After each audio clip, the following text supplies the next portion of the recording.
கடந்த 5 நாட்களாக அமெரிக்காவினுடைய வரலாற்று இப்படி ஒரு இந்த தீ சம்பவத்தை நாங்கள் எதிர்பார்க்கவே இல்லை. அமெரிக்காவை தாண்டி உலகம் முழுக்கவே பார்த்திங்கன்னா அப்படி ஒரு பெரிய வியப்பாக, ஆச்சரியமாக, அனுதாபமாக பார்க்குறோம். இதெல்லாம் அமெரிக்கா மாதிரி பெரும் வளர்ந்த நாட்டில் ஏன் இதெல்லாம் சாத்தியம் இல்லாது போனது? இவ்வளோ பெரிய தீ விபத்தை எப்படி அவங்க அசால்ட்டாக விட்டுட்டாங்க? அதெல்லாம் தாண்டி நம்ம இங்கே இருக்கிறவங்க என்ன பண்ணுறாங்கன்னா, பொதுவாக பஞ்சபூதங்கள் நீர், நிலம், காற்று, நெருப்பு, இங்கேருந்தெல்லாம் நீங்கள் எதுவுமே தப்பிக்க முடியாது. நிலம் கூட ஓகே நீங்கள் நீர், நெருப்பு இருக்கு இல்லைங்களா, இதுகிட்ட இருந்து ஒன்றுமே பண்ண முடியாதுங்க. அதனால தான் நம்ம முன்னோர்கள் பஞ்சபூதங்களை தெய்வங்களாக வழிபட்டார்கள், பஞ்சபூதங்களோடு இணைந்து வாழ்ந்தார்கள், பஞ்சபூதங்களோடு நம்முடைய வாழ்க்கையை ஒன்றிணைத்து இப்போவும் வாழ்ந்துக்கிட்டு இருக்காங்க. பஞ்சபூத ஸ்தலங்கள்லாம் உண்டு, அது நம்பிக்கை உள்ளவர்களுக்கு இந்து மதத்தில் உண்டு. இது சொல்ல வரதுக்கு காரணம் என்னென்னா, தெற்காசிய நாடுகளில் கூட நெருப்பை வழிபடுபவர்கள் உண்டு, நீரை வழிபடுபவர்கள் உண்டு. நெருப்பு, நீர், நீங்கள் ஒரு நீரில் கூட பார்த்தீங்கன்னா ஒருத்தர் ஆற்றுல அடிச்சுட்டு போகிறாரு, ஒரு நீர்வீழ்ச்சியில் மாட்டிக்கிட்டார் அப்படின்னா கூட ஓரளவுக்கு நீங்கள் கொண்டு வந்துடலாம். நீங்கள் நெருப்புக்குள்ளே போக முடியாது. அதுவும் வரலாறு காணாத ஒரு காட்டுத்தீ. அந்த காட்டுத்தீ அமெரிக்காவே அப்படியே உலுக்கி ஏன்னா உலக பணக்கார நாடு, உலக வல்லரசு, உலக போலீஸ் அப்படின்னு சொல்லக்கூடிய ஒரு வல்லமை மிக்க அந்த நாட்டினுடைய ஒரு பெரும்பகுதி அப்படி தீக்கிரையாக இருக்குது.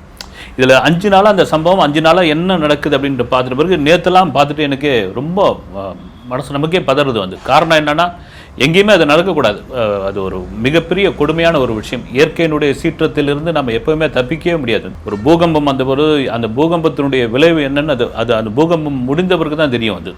ஐயோ, இவ்வளோ பெரிய கொடுமையான இப்படி ஒரு தீ. அந்த தீ சாதாரண ஒரு நாடாக இல்லாமல் மிகப்பெரிய வல்லரசு நாடு. அந்த நாட்டில் இதெல்லாம் நடந்திருக்குப்பா, எங்கெங்கெல்லாம் பிரச்சனை அப்படின்ற ஒரு விஷயம். இது நான் இப்போ ஒரு ஹாலிவுட்டினுடைய ஒரு துணை நடிகை, அவங்க என்ன சொல்கிறாங்க, நான் துணை நடிகையாக இருந்து சின்ன சின்ன கேரக்டர்லாம் பண்ணி அப்புறமா கொஞ்சம் துணை நடிகரில் அப்கிரேட் இருக்கு இல்லைங்களா, இந்த முதல் நிலை, 2ஆம் நிலை, 3ஆம் நிலை, இதெல்லாம் தாண்டி நான் ஒரு கேரக்டர் ரோல் பண்ணுற அளவுக்கு, ஒரு முக்கியமான ரோல் பண்ணுற அளவுக்கு நான் வளர்ந்த பிறகு என்னுடைய பெரும் கனவு என்னென்னா, ஹாலிவுட் பகுதியில் ஒரு வீடு கட்டணும் அப்படின்னு. சமீபத்தில் தான் நான் அந்த வீட்டை கட்டி அப்படி பார்த்து கட்டின வீடு. அந்த வீடு என் கண் எதிர்க்கே எரிஞ்சிக்கிட்டு இருக்கு. நான் அதை டிவியில் பார்த்துட்டு இருக்கேன், என் மனசெல்லாம் கணக்குது அப்படின்னு சொல்கிறாங்க. எங்கேயானா ஹாலிவுட்டில் இருக்கேன், ஹாலிவுட் போகிறேன் அப்படின்னு. அந்த ஹாலிவுட் ஸ்டுடியோ, அந்த ஹாலிவுட் பகுதி, அந்த ஹாலிவுட்டில் உள்ள பிரபலமான இயக்குநர்கள், நடிகர்கள், நடிகைகளுடைய அந்த வீடெல்லாம் தீக்கிரையாயிடுச்சு. அவங்களுக்கு ஒன்றுமே புரியல, இது என்ன ஆச்சு, என்ன நடந்தது உண்மையாக. அது 1008 காரணங்கள்லாம் சொல்கிறாங்க. சிறப்பு புலனாய்வு ஒரு பக்கம் விசாரணை பண்ணிகிட்டு இருக்கு. ஜோ பைடன் அதற்கான ஒரு குழுவெல்லாம் உருவாகியிருக்காரு. இதெல்லாம் மாரி லாஸ் ஏஞ்சலில் தொடங்கி அந்த தீ அப்படியே கலிஃபோர்னியா வழியாக ஹாலிவுட்டை தாண்டி இப்போ என்னென்ன நல்ல காலமாக கடல் பகுதி பக்கம் அந்த தீ போயிடுச்சு.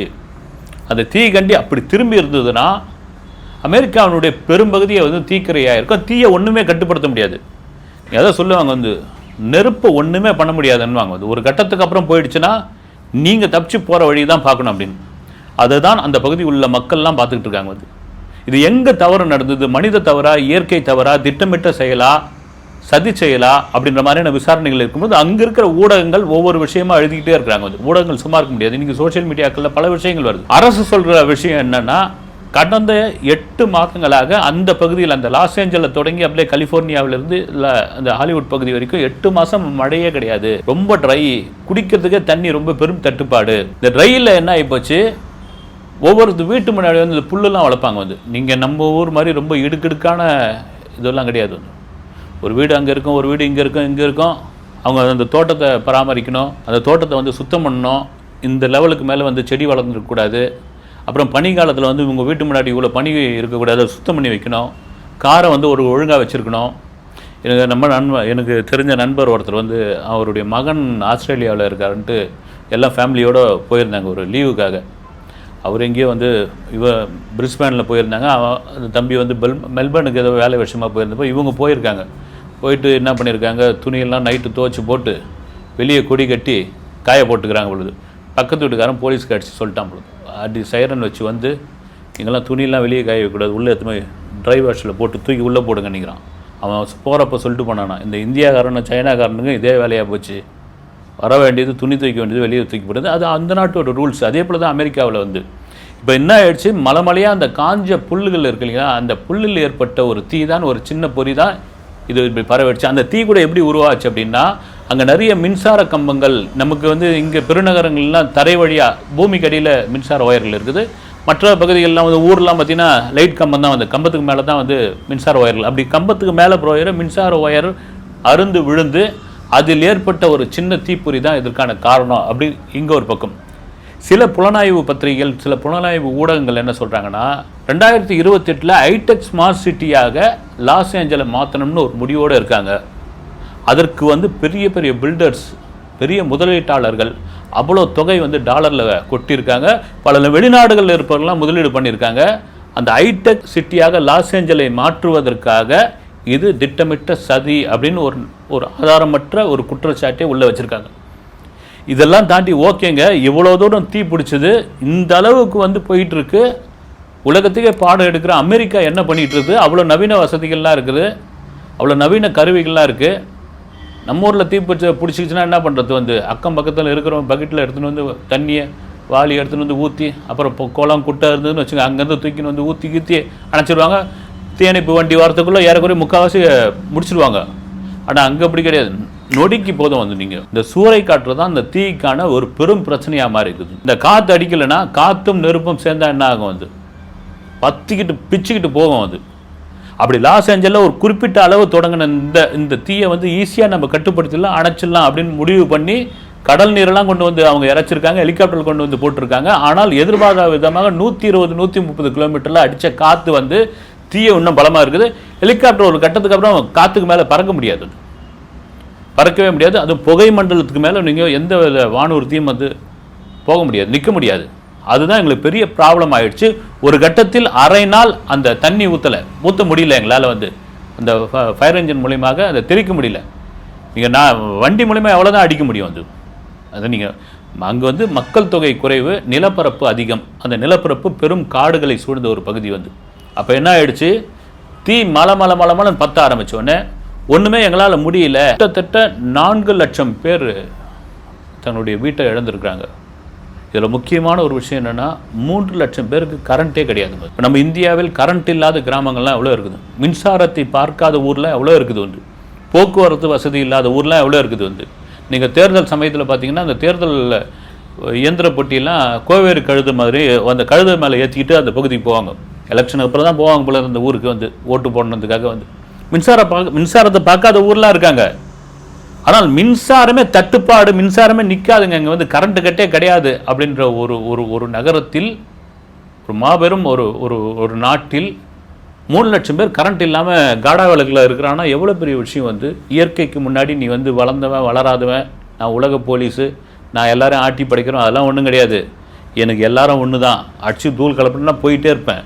இதெல்லாம் தாண்டி ஒரு சோகமான விஷயம். அவர்களும் மனிதர்கள் தான். 4 லட்சம் பேருக்கு என்ன சொல்கிறாங்க, எங்களுக்கு வீடு போனால் கூட போய் போதுங்க, முக்கியமான டாக்குமெண்ட் எங்களுக்கு போயிடுச்சு, ஹார்ட் டிஸ்க் போயிடுச்சு.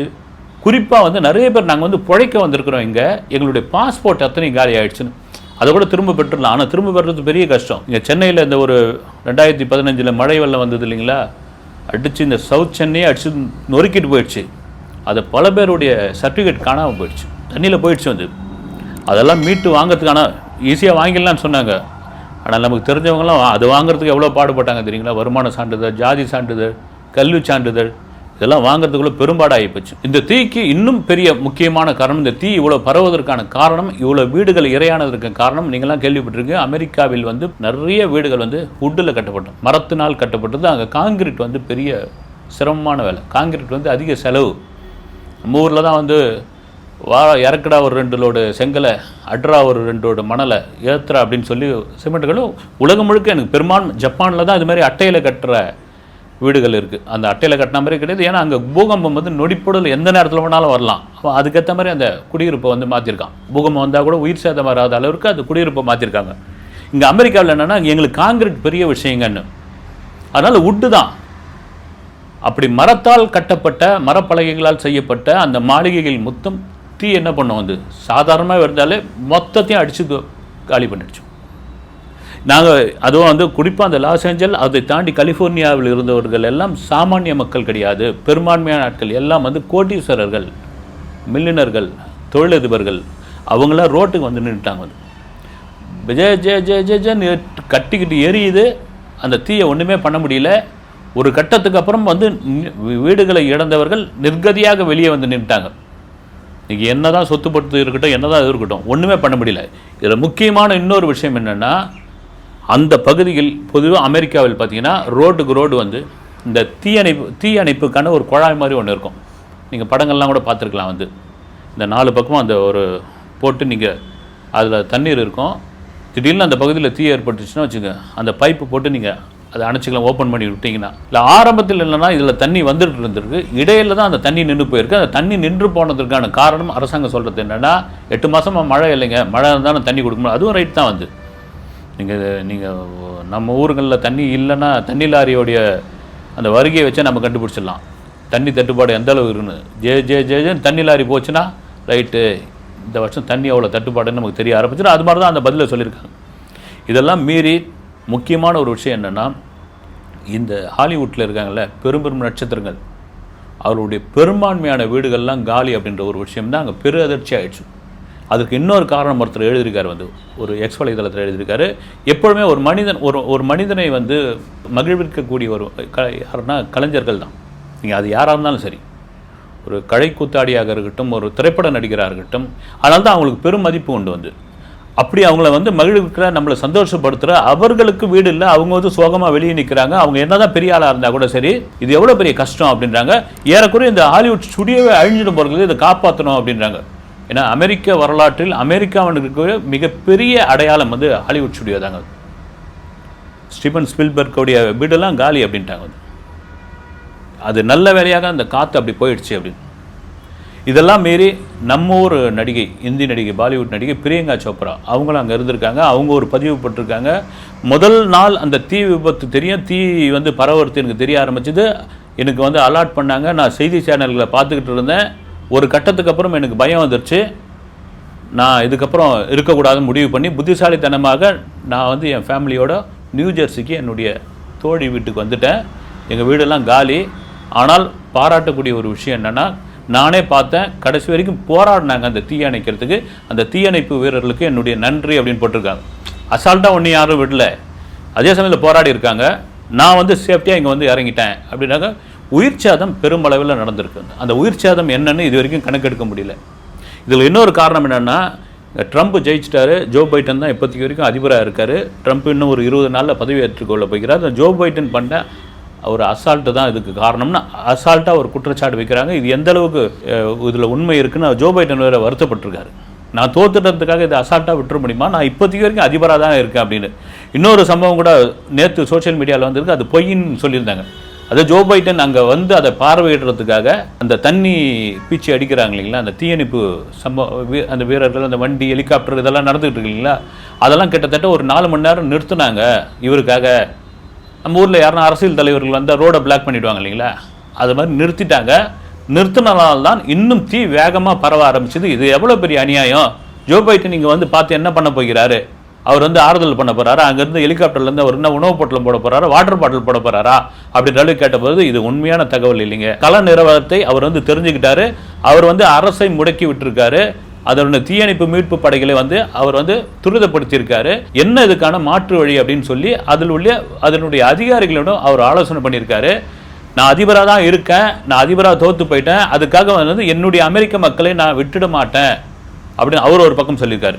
இதெல்லாம் மீறி ஐயா, இயற்கைக்கு முன்னாடி நீங்கள் ஒன்றுமே பண்ண முடியாதுங்க, நீங்கள் கொஞ்சம் உஷாராக இருந்திருக்கணும், அந்த புல்லெல்லாம் வெட்டியிருக்கணும், அதை சரி பண்ணியிருக்கணும், அதில் கவனம் செலுத்தலை, அந்த ஒயர்லாம் இந்த மின்சார ஒயர்லாம் பழுதுபட்டுருக்கு பாருங்கள், அதெல்லாம் நீங்கள் சரி பண்ணல, அது சரி பண்ணியிருந்தால் இன்னும் பிரமாதமாக இருந்திருக்கும், இந்த மாதிரியான விபத்து இவ்வளோ பெரிய விபத்தாக அது மாறி இருக்காது அப்படின்னு ஒரு முன்னாள் மேயர் வந்து அதற்கான விளக்கத்தை சொல்லியிருக்காரு.